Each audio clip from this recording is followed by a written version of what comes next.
Good evening, everyone. Welcome to the Distinguished Visiting International Scholar and the Malford Thewlis 7th Annual Gerontology and Geriatrics Lecture. I'm Phil Clark. I'm the director of the Beauvais program in Gerontology and also the Rhode Island Geriatric Education Center. And we are really pleased there are so many of you here tonight to share this very special event. I want to thank specifically Don DeHaze, the Provost of the University of Rhode Island, for his support of the Distinguished Visiting International Scholar Program.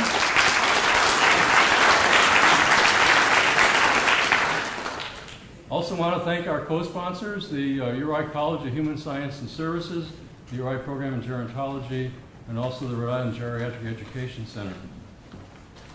I would also like to draw your attention to some of the displays that you may have seen on your way in while you were having some food and drink. Particularly the Osher Lifelong Learning Institute, the so-called OLLI program.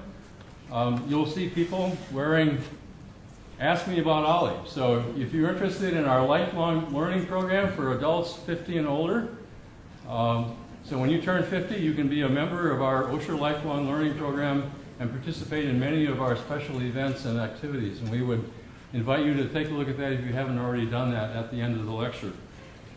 At this time, I would like to introduce Dr. Laura Beauvais, who is the interim vice provost of the university, to bring greetings from the provost's office. Thanks, Bill.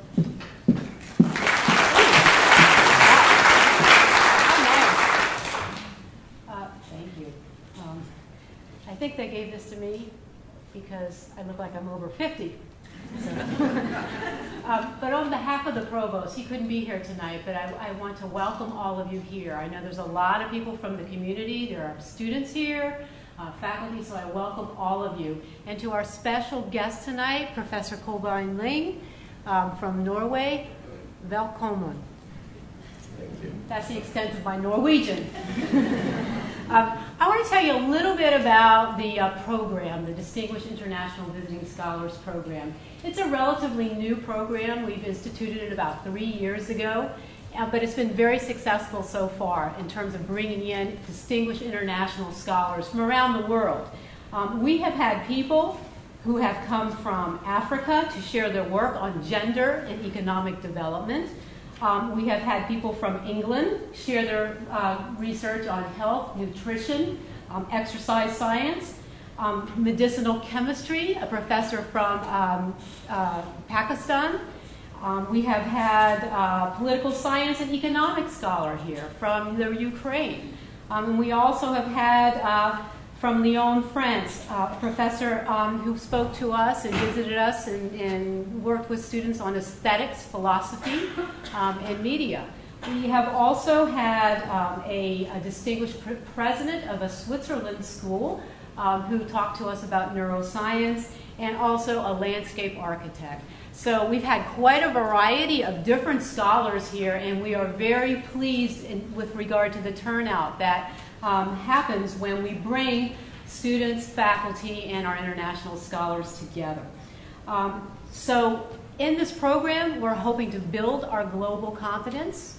We're hoping to make collaborations across the world in terms of research, scholarship, educational exchange, and building collaborations. So tonight is a lecture to talk about growing older, and Professor Kolbein has engaged with lots of students and faculty here, and this is exactly what we like the program to do. So welcome everyone tonight, enjoy the lecture, and come out for our next International Visiting Scholars program, and we announce them next year. Good night.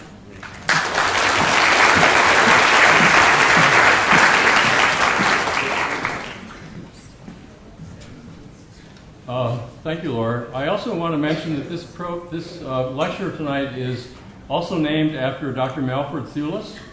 We have had an annual lecture at the university now. This is our 7th annual Malford Thewlis Lecture. So it's both the Distinguished Visiting International Scholar and the Malford Thewlis Lecture. I wanted to give you a little bit of background on Dr. Thewlis. He was one of the key founders in New York City in 1942 of the American Geriatric Society, which is the major American medical society dealing with older adults. He was an author of an early textbook on geriatric medicine, which was published in 1919. Dr. Thewlis was also a resident of Wakefield, Rhode Island. How many people knew that? If you know that, we need to talk after the meeting. He studied with Madame Curie in France. He also practiced medicine in New York City. In the 1940s, he was a special consultant to the Rhode Island Department of Health, and he was also an attending physician at South County Hospital.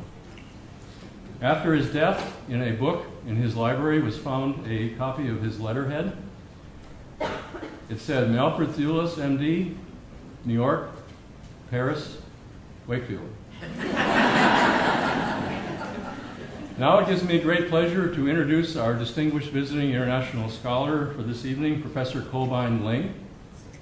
Professor Lyng is a psychologist. He's held several key positions in research, clinical practice, and educational settings in Norway. After finishing his graduate degrees at the University of Oslo, the preeminent Norwegian Research University, he began his career at the Norwegian Institute of Gerontology. He later joined the Aging Research Group at the Norwegian Social Research Institute, where he was associated with the Norwegian Study of the Life Course, Aging, and Generations, also called NORLAG. His research interests include human development and aging, with a particular focus on aging as a developmental phenomenon. He's interested in dual sensory loss in aging and cognitive processes in old age. He has presented papers and keynote conference addresses across Europe, as well as in Australia and the United States. Most European countries are demographically much older than the United States. So our nation can learn much from the experience of these countries, particularly the political, the economic, and the social forces that shape the process of aging over the life course.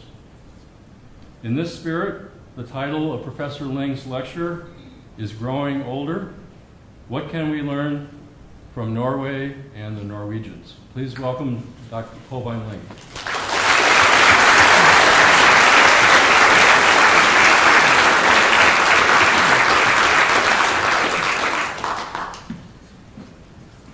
Okay.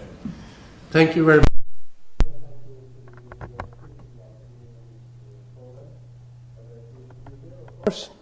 And I'm very happy to see so many people sitting around here.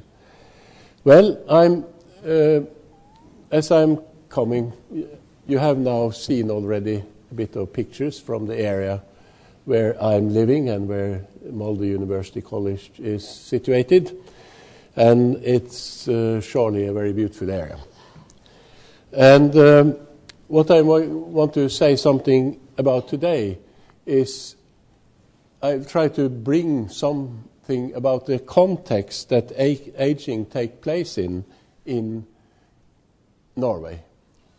Because, as Phil also mentioned, we grow older in different societies, in different contexts, and that also shapes our aging. So I'd like to say something about aging as a context for Norway as a context for aging, and I like to say something about aging in an ecological perspective. And I'm not going to talk about sensory losses and the environment, but I will say something about some health measures that we have from this longitudinal study of the life course in Norway. Life course and the life course and generation study, and finally try to conclude something about what we can say from our experiences in Norway is a good environment for aging. So I think it's important to have in mind that even if what is making our life end, we don't live forever, and that there are biological processes that are controlling our lifespan and much of our lives, we are also cultural, historical, and social individuals. We grow up in a society, we grow up into a culture that we sort of acquire, and we also live up in historical settings. So if we now look at the age range that are in this lecture hall, we will from that be able to tell very different life stories depending on the age we are in. So depending on the cohort we belong to, we will have different conditions of both developing and aging. So that is an aspect that we have to take into account when we do research on aging process, and also when we as practitioners address changes that take place in old age. They are not only the result of biological processes. They are a product of many factors, among them also what we can call the ecology we are part of. That is how the environment sort of asks us for certain skills and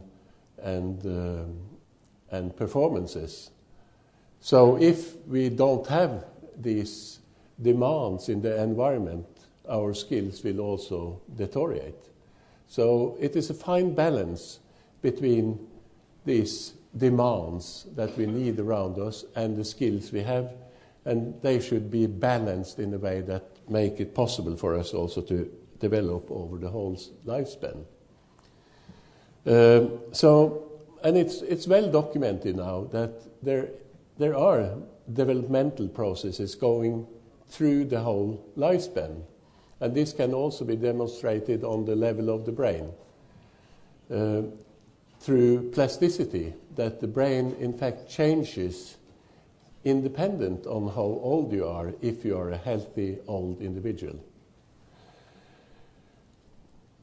So we develop and change over the whole lifespan, and these changes are not only biological, they are multifactorial, they are caused by many and complex factors. So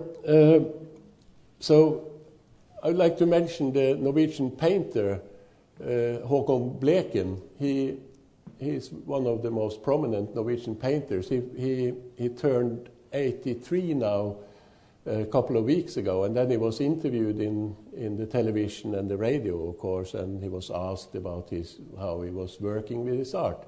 And he said that he was still working and he was still developing, and that he had a lot of things that he wanted to do and things that he wanted to create and develop.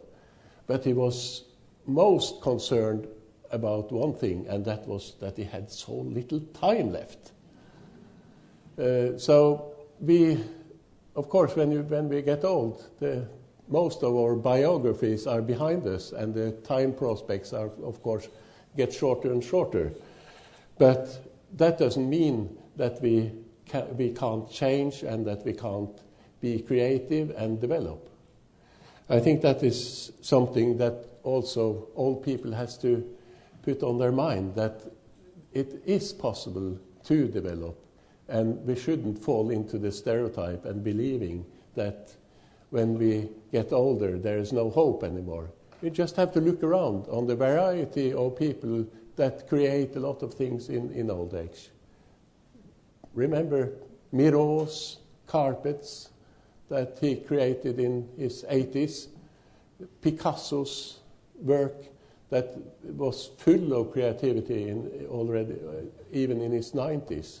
So there is an enormous potentials that humans have in changing and in developing themselves and to influence their environment. So we should then remember that development and aging are embedded socially, historically, and culturally. people that grew up before the war grew up in under totally different conditions than those who grew up after the war and those who are growing up now. Think of the school system. Think of what you're learning, the type of jobs people are doing, what kind of activities they participate in. They're very different, and therefore we are different in different generations. But these differences are not they are not related to aging. They are primarily related to different sort of cultural experiences. So we have therefore to remember that this is a multifactorial phenomenon where the context plays an essential role. So this is the context I'm living in now. You have already seen some of the beautiful pictures that Phil have excuse me, have presented. This is the Romsdalsfjord that you have seen several times here. On the on the right-hand side, on the top, it's the Troll Wall in Romsdalen, which is a very famous climbing wall. It's 1,000 meter steep. And it has a 50-meter overhang. So it's a very, very difficult climbing area. You can't do that unless you are a specialist. So here you have to train your skills. And the other picture is from the Atlantic Road, a coastal road that is built on bridges out into the Atlantic. It's a very beautiful area. But it's not always that the weather is like this. You might not see anything when you have very bad weather and fog. So then you may come there and see absolutely nothing and think, oh, this wasn't anything. So for those of you that are not familiar where Norway is, you can see that Norway is nearly on the level of Greenland.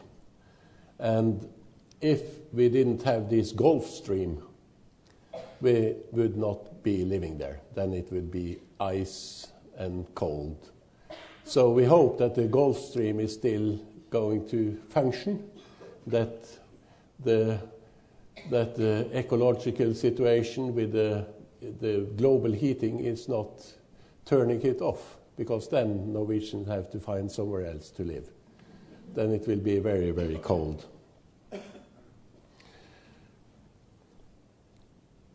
And Norway, that means, in fact, it is an old Germanic word, the way to the north, Norwegen. So that was, of course, given from the sailors that went along the coast towards the north.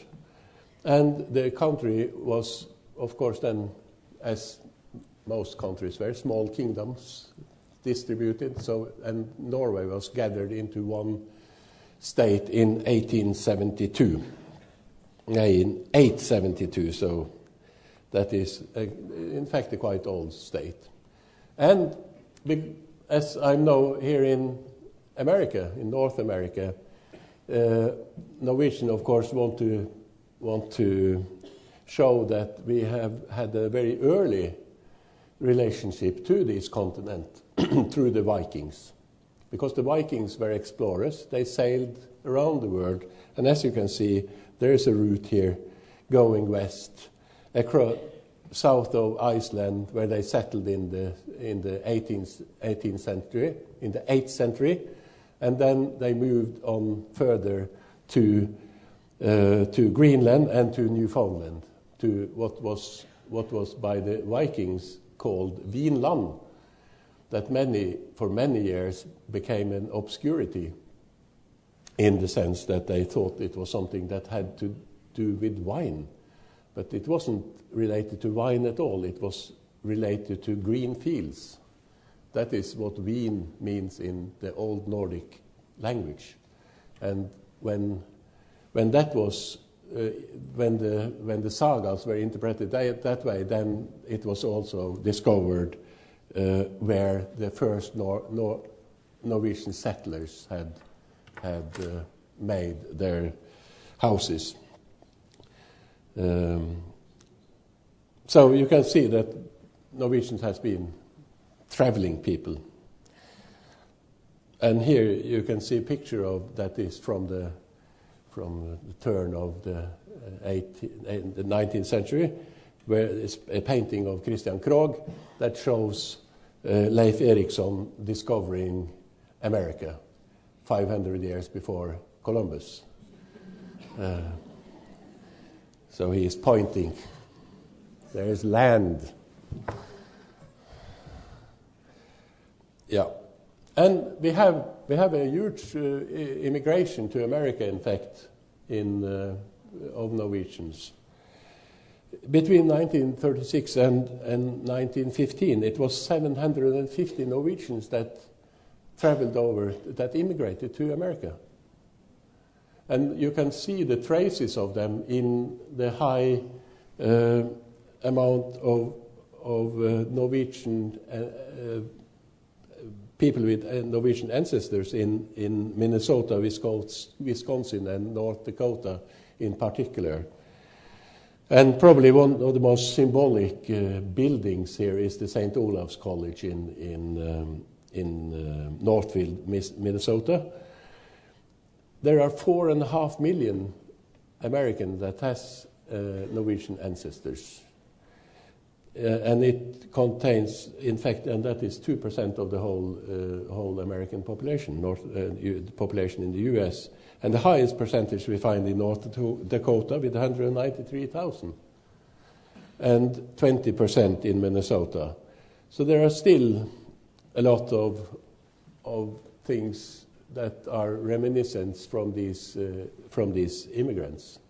And you will find in Minnesota, people that have been there will know that you can get rømmegraut, and you can get lye fish, all sort of old traditional dishes from the Norwegian kitchen. And they're still made, and still people are learning the Norwegian language from the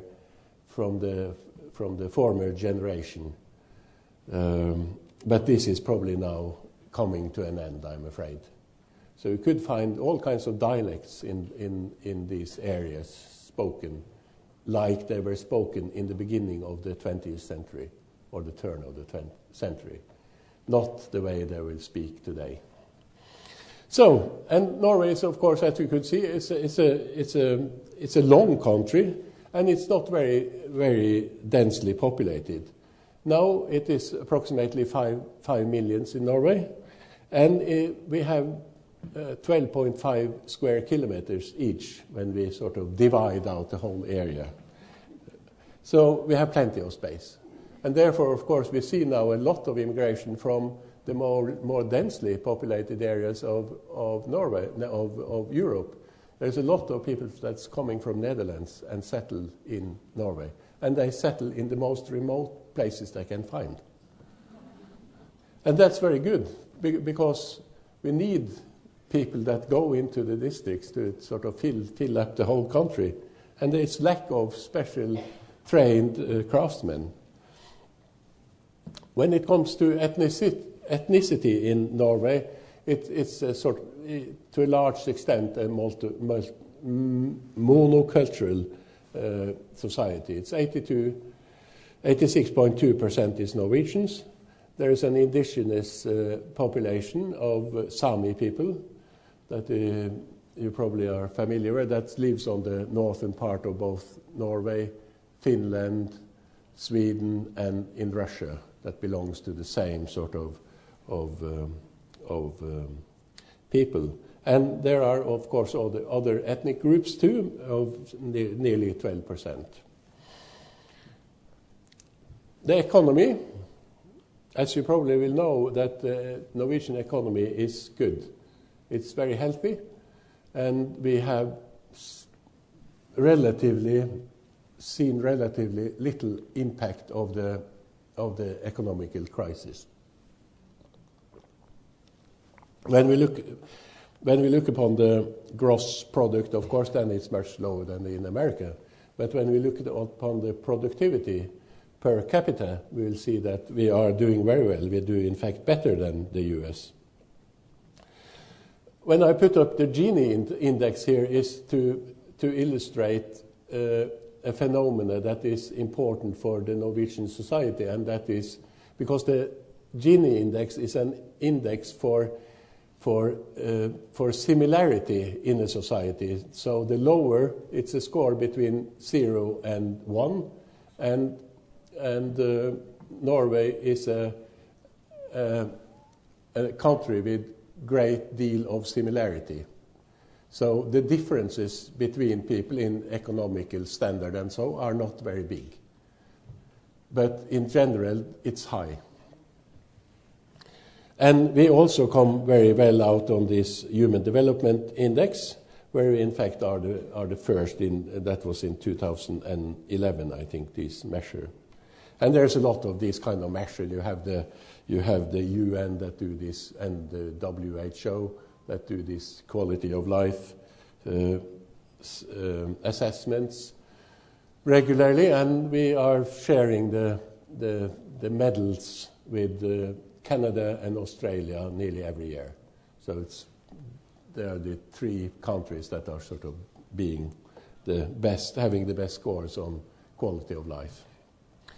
And from this, if you can see it,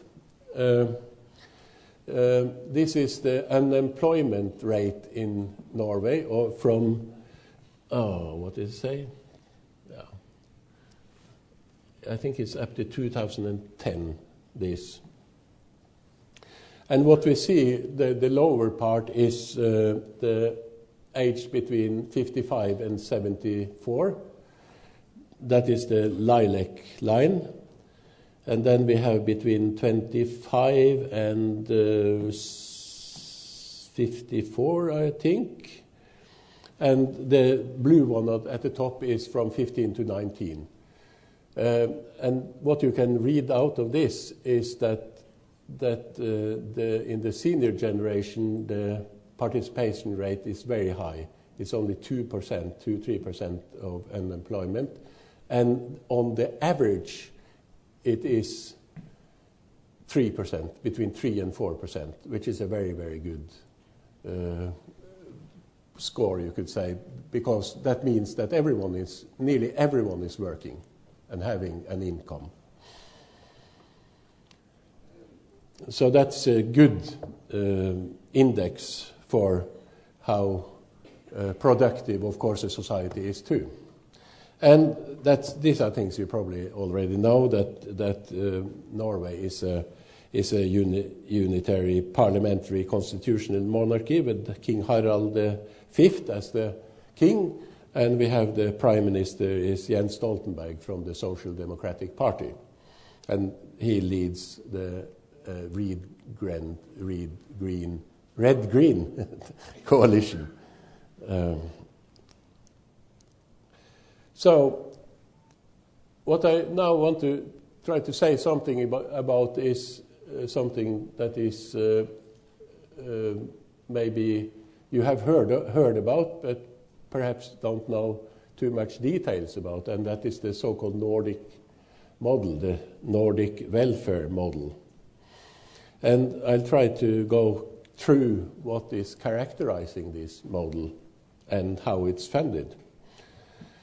It is characterized by a mixed market economy. That means that you have some parts that are sort of a free market, but other markets are regulated. So it's a mix of control and freedom. There's strong property rights in Norway. So around 90%, maybe more, will own their own properties, their own homes. So Norwegians are homeowners. It's also easy to do business, to set it up, and to come into business. And a fundamental point in this Nordic model is that it's a redistribution of wealth. And that means that if you earn a lot, you have to pay more tax than if you earn little. So it's a progressive tax system. That means that you have to pay more when you earn more money. And then these taxes are used to redistribute the wealth in the sense that it goes into providing social and health services and education for the whole population. So it functions then also as a social safety net. So we have free education and health services. There is a public pension scheme that everyone is a part of. And there is a low level of employment, as you already have seen. And there is a high level of union membership. So employees will be, the majority will be organized in unions. And the last point is that there is a regular sort of negotiations between the social partners, that is between the employers and the employees and the state, in regulating wages and in regulating pensions and holidays and things that are of sort of the common ground for in society. So the Norwegian welfare state can then be said to be a state that is based on social responsibility, that success is something that is not only relying on people's abilities or will, but it's also something that may be coming from good or bad fortune, that you have good or bad luck. And this is something that this welfare state is taking into account. So if you get a disability, or you have trouble with learning, or other problems, there will be some kind of system that will pick you up and see that you are secured the basic necessities, and also to put you into training or giving you opportunities to get out of this position if it's possible. And redistribution of wealth, I said, that's of course going then through the national budget that is distributing all the incomes. There is also market regulations in the sense that there is not free market on everything. So within agriculture there are regulations, and also within banking and stock market, and also related to housing. So this is a sort of a social security net, as I mentioned. So I already mentioned this tripartite negotiation that now takes place biannually. The public education, or the public, we have public education, kindergartens and culture. So all the universities in Norway are free. You only pay a sort of symbolic fee to participate in your university educations. Kindergarten has a very high level of coverage, so nearly everyone, I think it's nearly 100% coverage of kindergarten places now. So if you need a kindergarten, you will be able to get it. Museums and scenes are public or supported. That means, of course, that it's not free to go to them, but you have to pay tickets, but they will be supported with some basic funding in these kind of institutions. And they can, of course, also apply for support. And the public health service consists then of a basic service that is given at the municipality level, on the community level, where you will find the GPs, the basic health care, and the nursing home, and so on. And you will also have, but at the high level, you will then find the hospital, the specialized services. And we should not go too far into the Norwegian national budget, But it's important for the Norwegian welfare that we in fact have all this oil money. But we are not using all this oil money. It is invested, and it's only the government has decided, and the parliament has decided, that we can use 3% of this income to put into the national budget to solve budget problems, or to invest in things that's necessary. And of course that's been very important during the economical crisis, because then we could use money from the surplus in order to increase activities and keep people going in work. And of course, because these are now invested in the stock market, it's made a significant drop during the crisis. So in 2008, it lost 633 billions.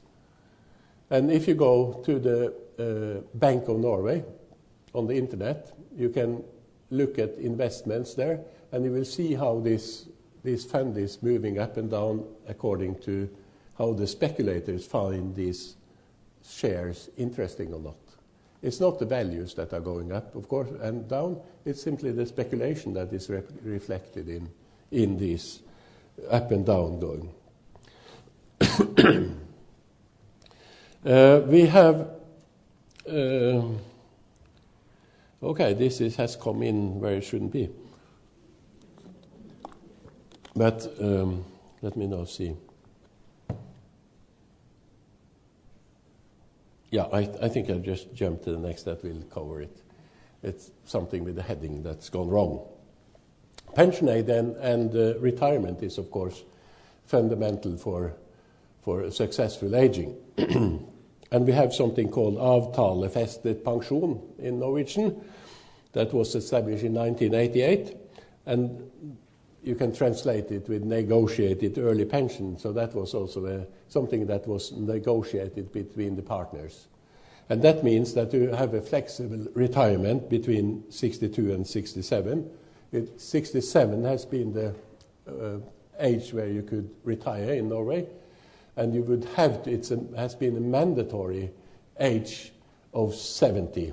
This is now changed in the new pension reform, where you have flexible retirement from 62 to 75.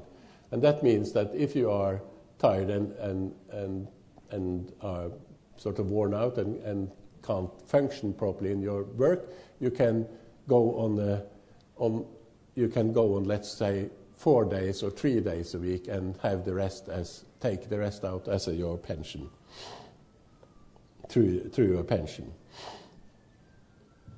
So the funding of this is, of course, then state provided.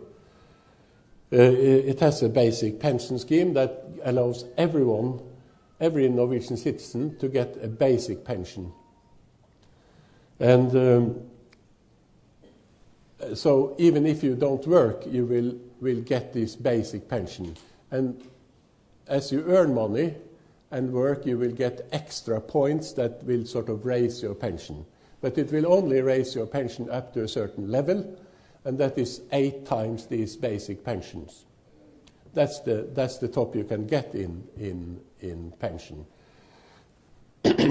And that means, of course, that those who earn a lot of money and pay a lot of tax, they partly contributes to the sort of total of the society, in the sense that that when you are having a low income, you pay low tax, and you will be sort of compensated to a certain extent through this pension system, in the sense that you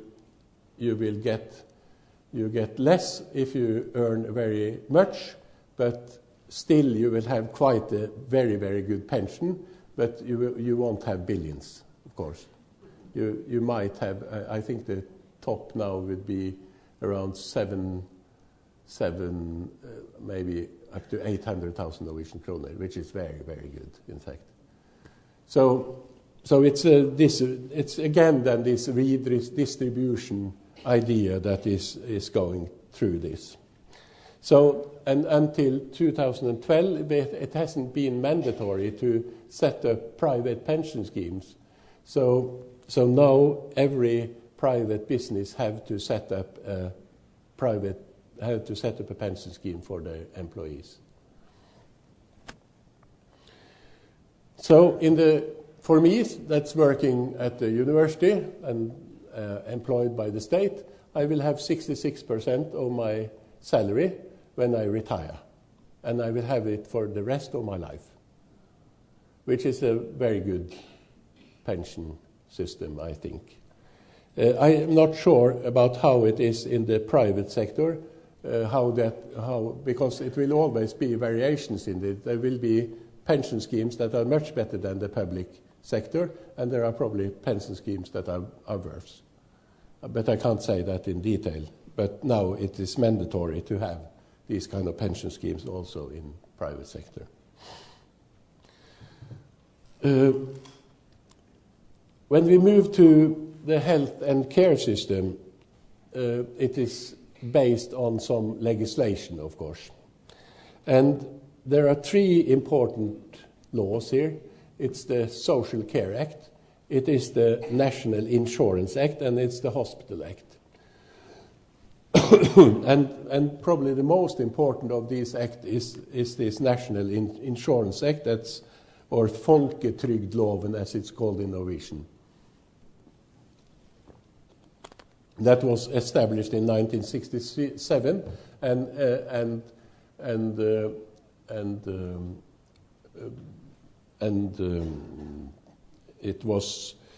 it merged all the other sort of special laws, all special pension systems that were earlier. So now everything is covered by one type of legislation. Here you can see the health organization, basically how it is organized in Norway.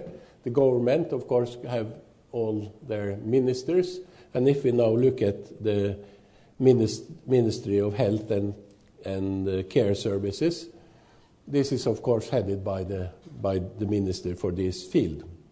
And under this we have a Directorate of Health that monitors and see that the health system functions according to the rules. That means the standards that are set, that they have the proper education, can do the right, that they have the skills, and they have also the economy and organization to provide the services they are supposed to do according to the law.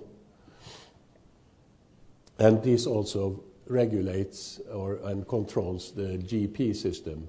The GPs are employed by the municipality and is responsible for a certain amount of patients. So they have a deal with the municipality that by providing health services for the population of so and so many people, they will get a certain funding from the state. So they are the sort of the key and the first entrance to health care in Norway. So here you can see the sort of hierarchy of the health system. You come in at the bottom, at the municipality level, and if the GP can't heal you, or if you need more examinations that the GP can't do, you will be referred to a hospital that is proper for that examination. So that is the second level. And then if this sort of local hospital in the region can't do what is necessary here to treat you or to do the examination that's necessary, then you have to go to an even more specialized hospital where these problems are solved.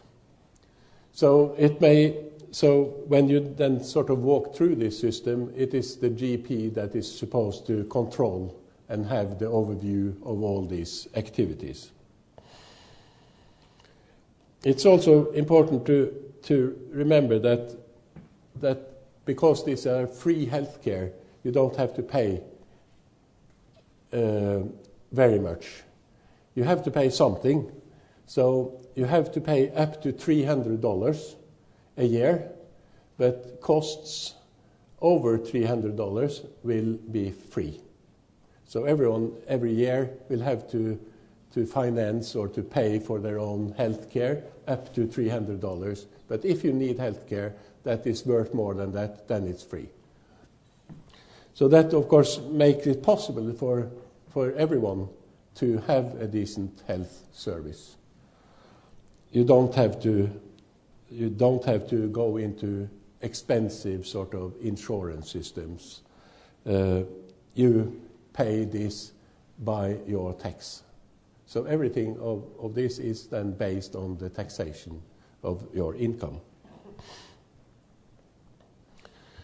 So if we then move to the community care and services, we have mentioned the GP, and at the municipality level you will have home-based services that is run by the community, where you can get nursing services and you can get practical help, like household help, if you need that as an old person, but also if you have some kind of disability or if you are having some medical treatment or are recovering for something, these home-based services will come into function. There's also, when we think about living, we have, of course, then the most expensive and the most equipped is the nursing homes. That will be taking care of people that cannot function independently. Then we have this home for the elderly that is a sort of intermediate level where there are some support, but it doesn't have the sort of medical equipment and standard as you have in the nursing home. And you have service homes that is sort of supported living. Then you will get help with some basic function like cleaning your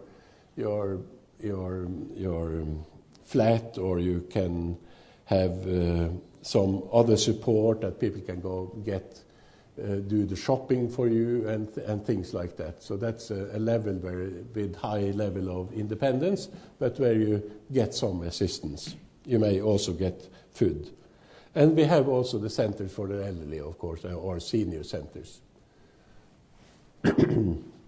Like you have here, with different kinds of activities. You can go and have your dinner there, you can meet people socially, you can go and participate in language learning or carving, wood carving or knitting or sewing or whatever that may be feasible for the group that are attending the center. I move back to this National Insurance Act because it contains, there are 3 paragraphs here that are important for the sort of basics in this welfare system. So I'll read that. The National Insurance Act's aim is to provide economic security by secure income and compensate for particular expenses associated with unemployment, pregnancy and birth, single-person care for children, illnesses and injury, disability, old age, and death. So these are the groups that will be addressed. It shall contribute to compensate differences in income and conditions of life through the individual life course and between groups. And it shall also contribute to self-help activities aimed at improving the individual's own ability to care for one and manage oneself as best as possibly in daily life.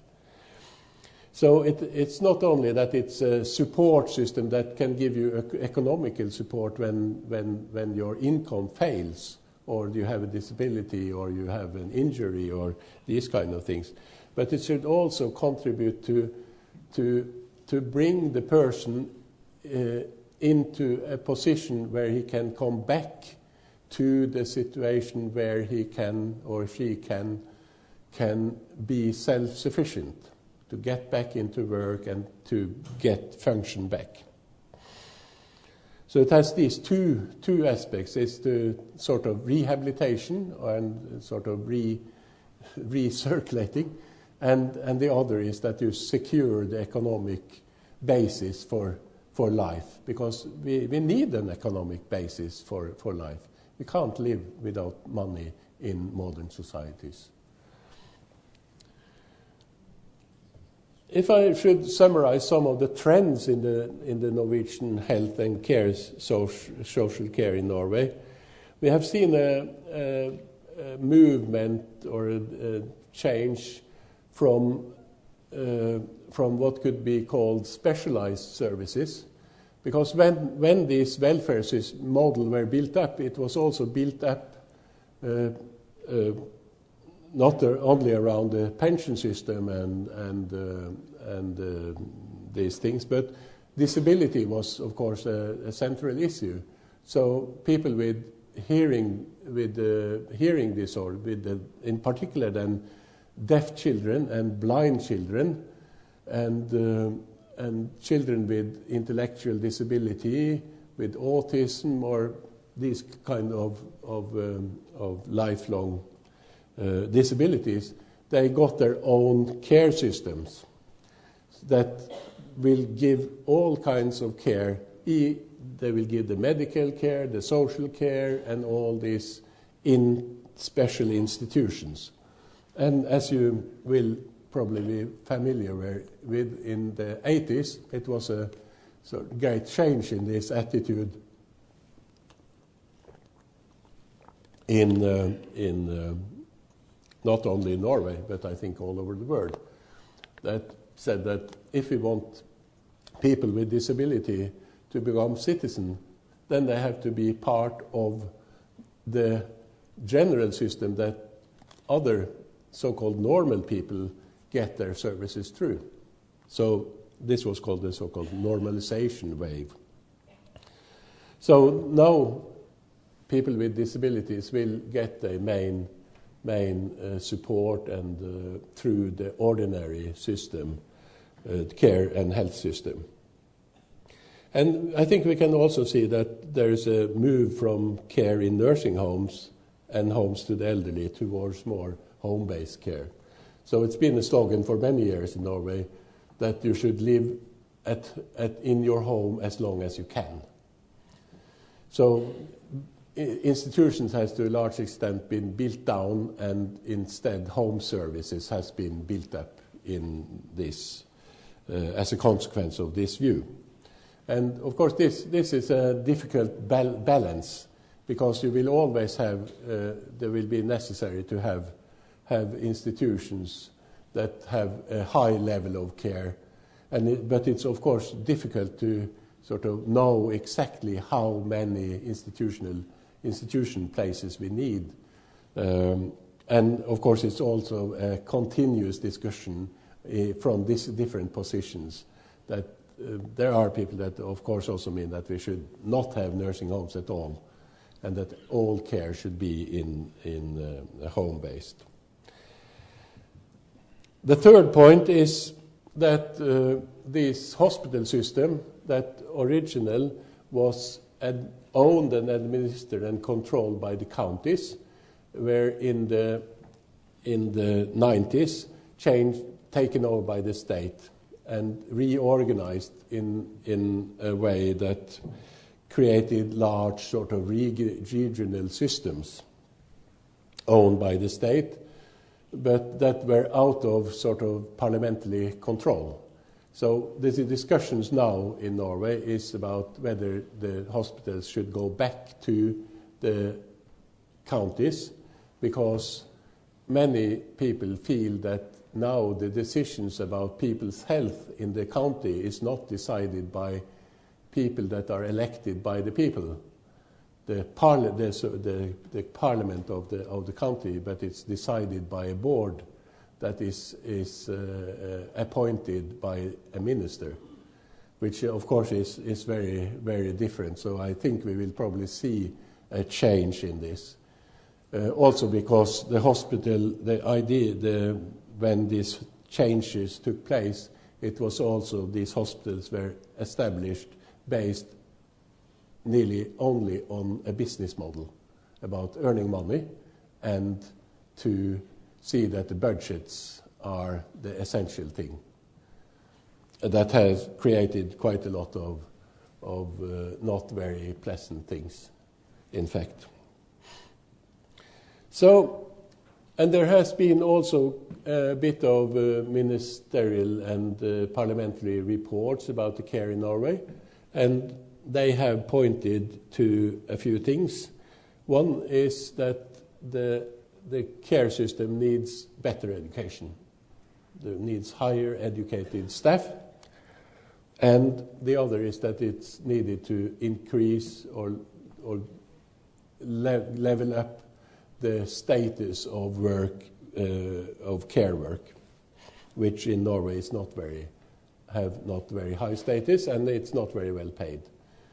In the health system, it is nursing and assistant nurses, and these kind of categories are not very well paid. And of course, it's very the hours you are working are not so convenient often, and that is seen as not very well compensated.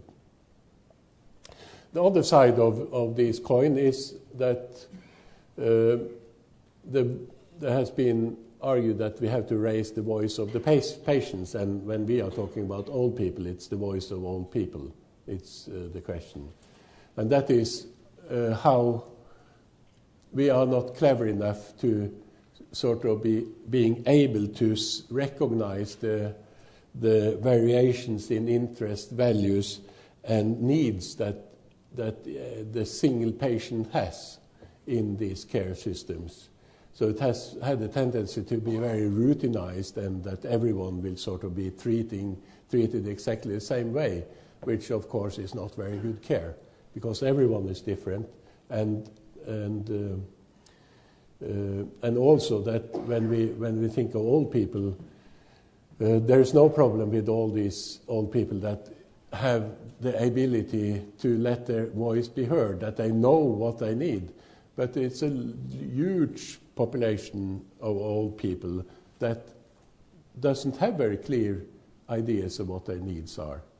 And therefore we need to use more time in the interaction with people in order to come to an agreement about what is really needed here, and that it's formulated and presented by the client herself. And that will be a much more fruitful basis than a sort of schematized treatment. Yeah. And I think in these figures here, that the longevity in Norway now are 78.2 years for men and 82.7 years for women, is probably a result of this welfare state. That there is a sort of equality in the conditions, and there is a minimum condition for all in Norway that makes it possible to have a healthy life. You have a good health system that can take care of everyone. No one is falling outside it. Everyone will be included. The other is, of course, that also the early growth period, the first part of our ontogenesis, of our development, we know that has a huge impact on what will be our late life. So to provide then good care for children and good growing up conditions is something that will have a huge impact on in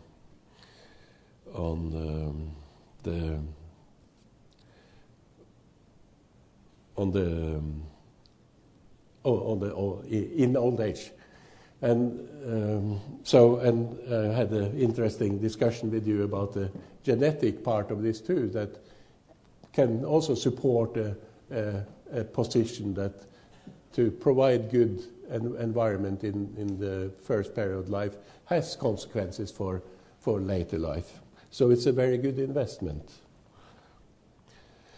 Here you can see the demography of Norway, how it's going to be in the years to come. It's probably difficult to read it because it's a picture that is put in. It's not made in PowerPoint. But what it mainly shows is, and the mainly things that are interesting here are the two upper lines, the red and the blue. They show people, the top is people over 80 years. This is the 100% of the population, and it's the distribution of different age groups. And what we'll see is the demographic changes.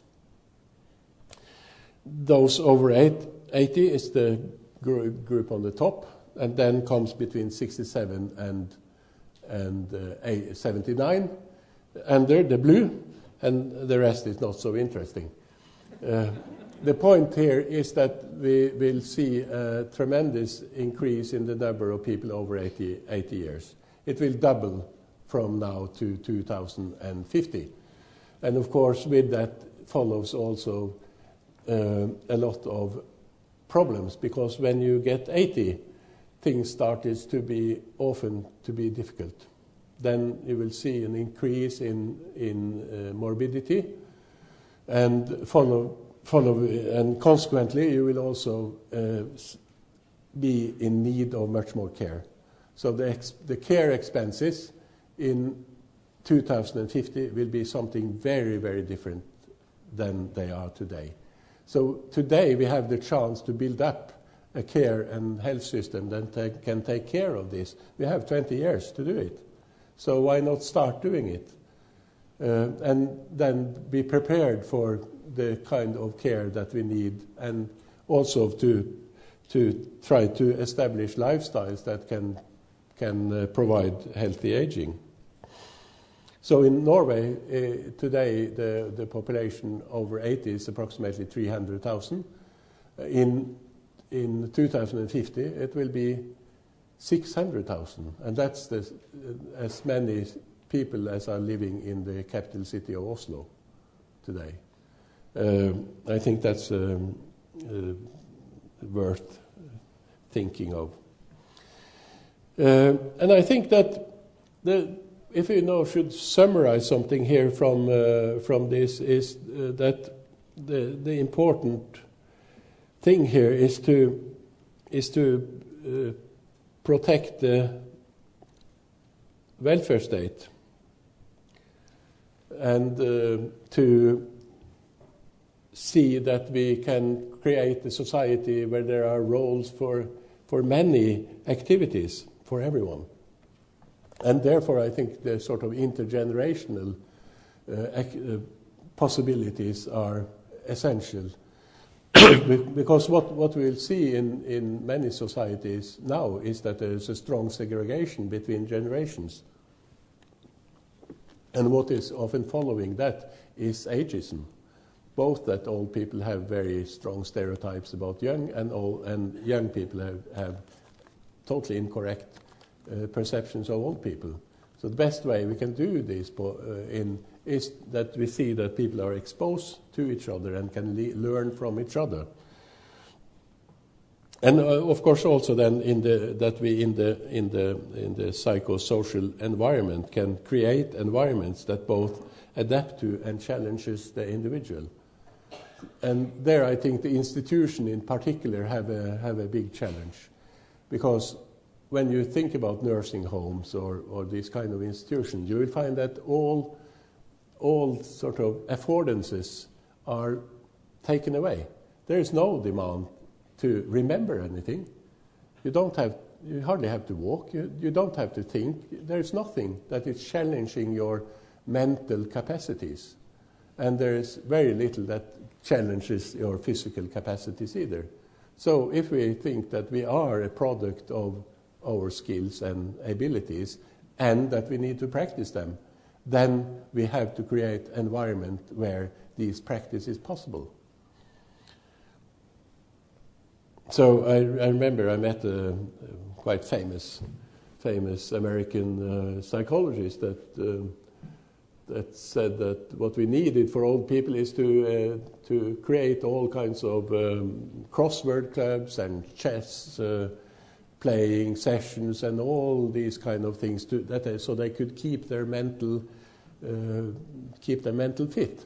I think this is a very bad idea, in fact.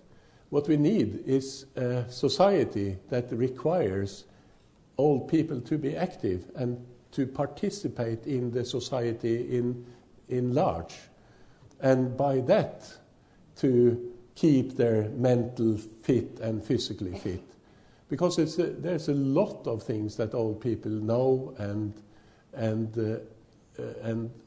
skills they have that younger people have no idea about, and that they need to know something about.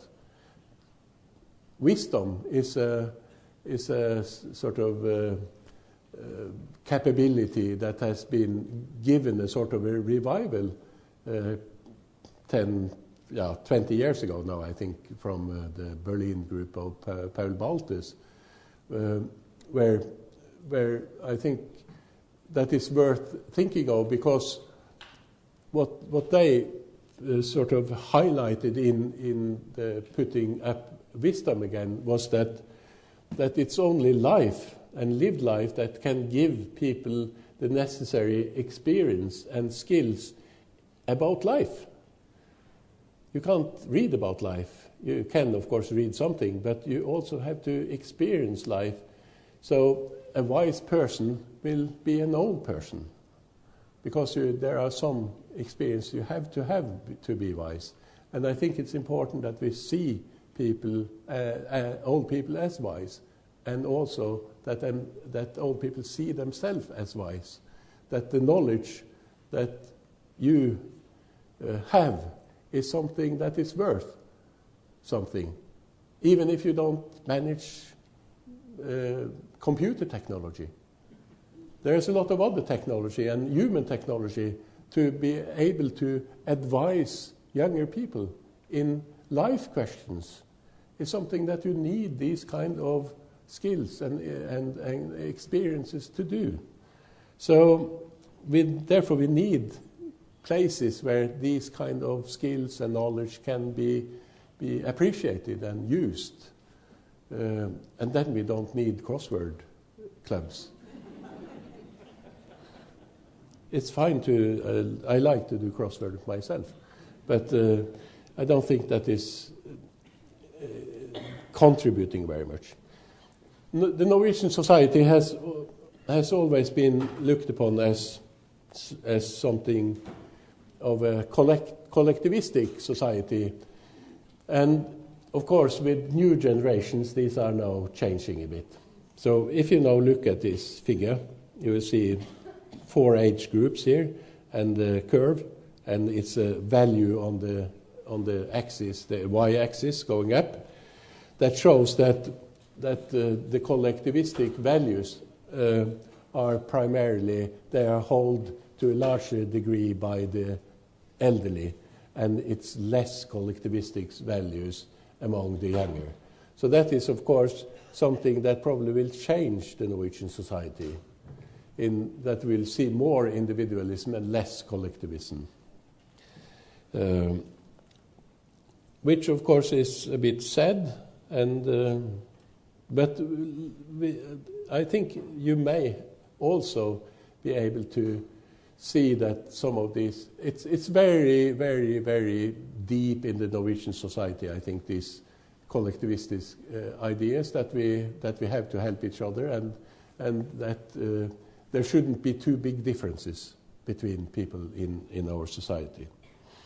Just to mention a few health activities, and we see that if we look upon things like smoking, we see that it's less smoking about the elderly, and that it is in fact the younger generations that are the smokers. These are daily smokers. When it comes to alcohol consumption, Norwegians has had a pattern of getting drunk in the weekends. This is now changing a bit, in the sense that they are drinking all the week. It is probably, I'm not sure if that's more healthy, But this is also, of course, affluence. People have much more money, and you won't believe how expensive it is with alcohol in Norway. You can't get a decent bottle of wine under 100 kroner. That's $15. Yeah, $15. So you see, it's the men, of course, that is the heavy drinkers, and that are drinking. They drink more than women. And when we look across education, we'll also see that it's the higher educated that are drinking more than the lower educated. Exercise behavior. Here you can see that around 20% of people between 70 and 79 years, they do some exercise inside, probably in a health studio or something. And that's not bad, is it? It's 1 of 5 that is doing systematic exercise.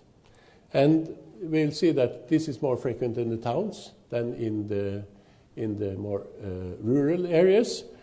And it is, of course, as you always find, it is a higher activity about higher educated and lower educated. And overweight, that is a body mass index over 25. You can see it's about 10% in the 40-49 and 70-79 generation, the age cohorts. So 10% is probably much lower than it's in the US. But it is changing. It is changing. So in 10 years, this percentage has changed. And it's, of course, then related to educational level. So again, summing up, protecting to secure healthy aging, probably the most important thing for Norwegians is to protect the welfare state. To see that this redistribution system is kept up, that we can keep a good public health system, that we have a stronger focus on socio-cultural aspects of development and aging in order to meet the needs of people and to see how these are constructed, and to provide an environment with a large variety of activities that can fit people, that makes it possible for them to participate in society, and that they can get their exercise and activities through that. And of course then to provide meeting places between generations to prevent segregation.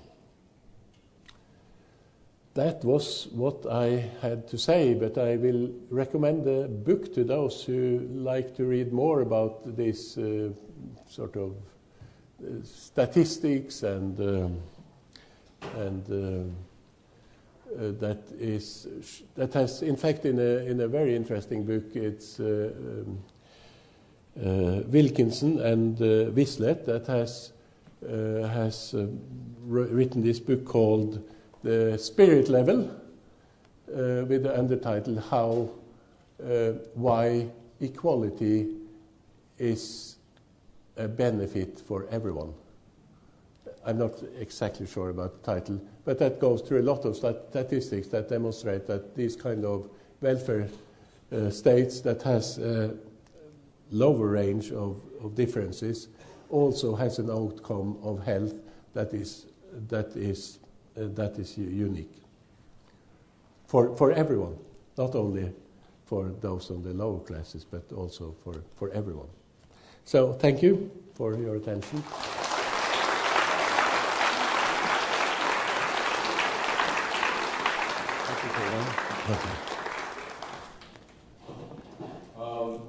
For those who want to move to Norway, we do have information on Norway if you're interested.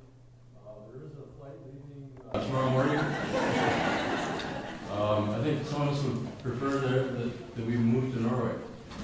We may have a little bit of time for questions. If there are questions that people would like to ask Professor Lyng. Okay. Could you comment on the effect that Alzheimer's disease is going to have in the future on the elderly aging population in Norway and here? We're going to have an explosion of Alzheimer's in the next several years. Yeah, that's right. How's that going to play into all this? Well, it will be, of course, if there is no sort of medical treatment for Alzheimer, we will have a huge, of course, and because the frequency is increasing with age, we will have, of course, the double amount than we have now. In every where the longevity is increasing, you will have an increasing amount of people with Alzheimer's disease. And because we don't have this medical treatment, it's important that we can understand and try to understand what is it to live with Alzheimer, and to be able to create environments that make it possible to have the best possible quality of life with this disease. And I think one of the things that is necessary to understand more about is some of the psychological aspects of this. How do they function cognitively, and how do they function in the interaction with other people? One issue is, for instance, which I think is important, is that one of the characteristics of this disease is that you have a deterioration of the language system that makes it more difficult to communicate. So you probably have to find different ways of communicating at the same time as the understanding, the fundamental cognitive processes are also deteriorating. So I think we also not only have to put a lot of money into research about the causes and the medical treatment of it, we also have to put a lot of research into understanding how can we socially and psychologically deal with this disease, or how it's expressed.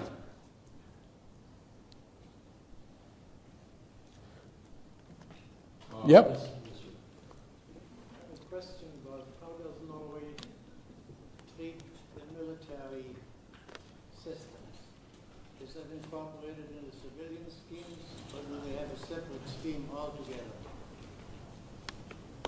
The military system? Yeah. You mean? How is the health system? Well, they of course have their own system. Partly, I guess. I'm not sure about how the health system is organized there, but I guess I think they have their own medical system. You will also see that many big companies have their own company doctor. But in general, the population is supposed to be served by this general system that's organized around the communities. So I'm not sure if I can really give you a good answer on this.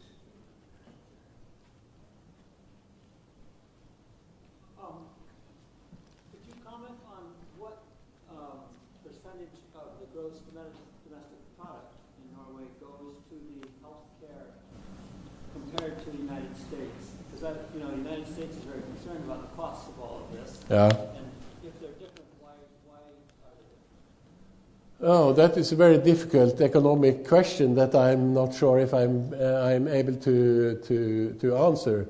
But I know there has been a lot of, I know there's been, of course, been a lot of discussion about the American health system compared to other systems. And as far as I have read, I can't say that I've been into all the sort of scientific literature about it, but as far as I have read from the discussions, the American system is the less effective and the most expensive of all health systems.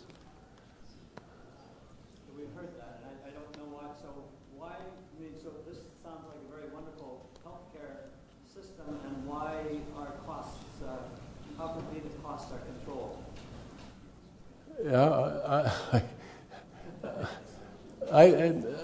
I don't know the American system in a way that I can say that it's the salaries of the doctors or the equipment or the whatever it is, or if it's the Medicare and the insurance companies that is running away with the money. Or the good thing here is, of course, that it is money that is sort of recirculated in the society. It's the tax money that is going directly, so there's no sort of in-between partners that is going to take any profit out of it.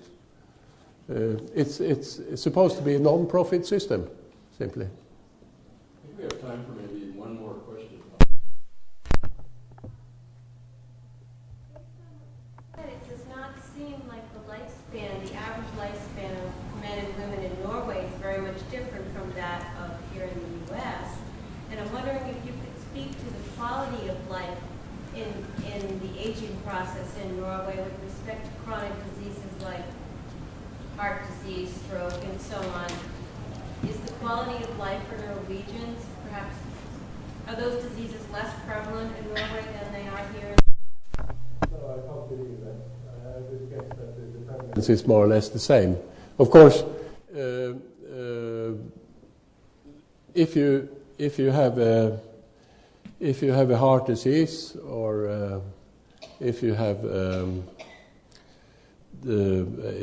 a stroke or things like that, of course you have to go to a specialized hospital, and the specialized hospital will, of course, do the necessary training and care and all these things, and will also provide you with technical devices and so on if in the stroke condition. And I think when it comes to heart diseases, probably one of the more important issues that many of the medicines you will have to take with heart diseases are very expensive, and that will probably make quite a big difference between the US and Norway, because these kind of prescriptive medicine will be all covered by this national insurance system.